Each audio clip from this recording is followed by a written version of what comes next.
भगवान ने कुब्जा कुरूपवान थी तो कुब्जा को भगवान ने बुलाया कि सुंदरी सुनती हो, सुंदरी सुनती हो।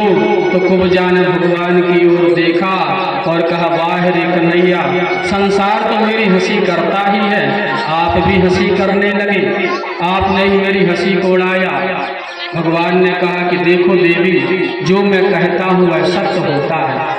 कुब्जा को भगवान ने पास बुलाया और भगवान उसके पैर पर पैर को रखा और एक हाथ उसकी दाढ़ी पर लगाया और इतने जोर से झटका दिया कि जो कुब्जा जो थी ना सुंदरी बन गई।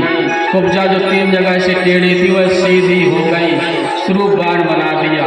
यह बिल्कुल यथार्थ सत्य है। भगवान जो कहते वह सत्य कहते, भगवान कभी झूठ नहीं बोलते। और भगवान कहते हैं कि हमारे पास जो बनावटी स्वरूप लेकर के आता हम उसको साक्षात स्वरूप दे देते। देखो यह कुब्जा पूर्व जन्म की कौन थी, भंग कर दिया। जैसे ही धनुष टूटा तो कंस समझ गया कि अब हमें बचाने वाला कोई नहीं, क्योंकि भगवान शिव ने आशीर्वाद दिया था कंसों को कि जो इस कंस जो भी इस धनुष को तोड़ेगा वह तुम्हें छोड़ेगा नहीं, इसलिए तुम्हें मरना होगा। कंस समझ गया।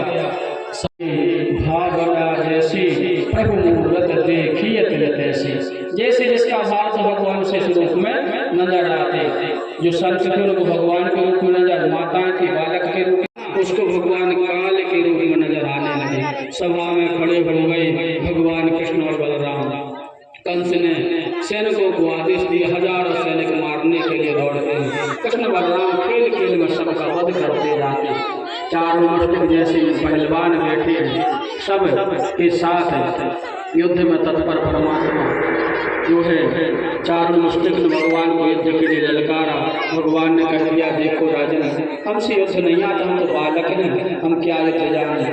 आज चारों मुष्टिक ने जब माता यशोदा की शपथ रखी तो आज कृष्ण बलराम युद्ध के लिए तैयार होगा। कहा कि देखो इस बार भगवान अकेले नहीं है। महाराज जी का कहने का मतलब यह था कि जो है अकेले नहीं है, इस बार भगवान राधा रानी और रुक्मणी को साथ में लेकर के आए।